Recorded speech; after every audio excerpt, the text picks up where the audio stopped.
윤석열 대통령이 매년 3월 네 번째 금요일에 열리는 서해 수호의 날 기념식에 참석했습니다. 서해 수호 영웅 55명을 추모하는 동시에 북한을 향해 무모한 도발은 더 큰 대가를 치를 거라고 경고했습니다. 취재기자 연결합니다. 조은지 기자. 네, 용산 대통령실입니다. 네, 윤 대통령 2년 연속 기념식을 찾은 겁니까? 네, 서해 수호의 날은 제2연평해전과 천안함 피격, 연평도 포격전을 기리기 위해 2016년부터 정부 기념식으로 지정됐습니다. 윤 대통령은 취임 후 처음 맞은 지난해 서해 수호의 날에 이어 2회 연속 참석했습니다. 윤 대통령은 서해에서 일어난 세계 사건은 어떤 명분으로도 용납할 수 없는 잔인무도한 도발이라면서 북한이 무모한 도발을 감행한다면 반드시 더 큰 대가를 치를 거라고 경고했습니다. 또 북한은 대한민국을 제1의 적대국, 불변의 주적으로 부르며 위협을 서슴지 않고 심지어 70여 년간 남북이 실질적 해상 경계선으로 인정해온 NLL마저 불법으로 규정해 새로운 해상 국경선을 운운한다고 지적했습니다. 윤 대통령은 적당히 타협해서 얻는 가짜 평화는 우리 안보를 더 큰 위험에 빠뜨릴 거라면서 타협할 뜻이 없음을 분명히 했습니다. 또 우리 군은 철통 같은 대비태세로 어떠한 도발에도 즉각적, 압도적으로 대응해 자유와 안전을 지킬 거라고 강조했습니다.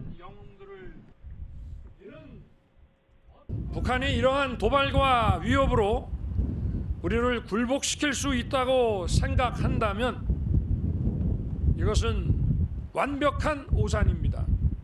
우리 정부와 군은 어떠한 북한의 도발과 위협에도 결코 한 걸음도 물러서지 않을 것입니다. 윤 대통령은 서해 수호 영웅 55명을 영원히 기억하고 잊지 않겠다. 확실히 예우받도록 하겠다고 약속했습니다. 또 천안함 피격으로 숨진 고 김태석 원사의 막내딸 해범 씨가 울면서 편지를 낭독할 때는 함께 눈가를 닦아내기도 했습니다.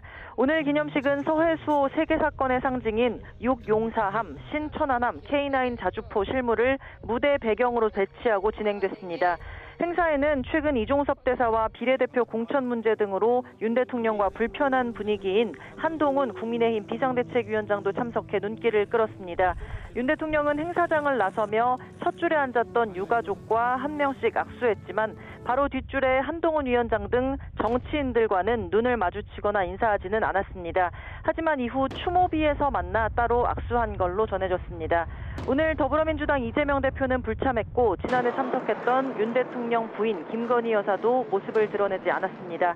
지금까지 용산 대통령실에서 YTN 조은지입니다.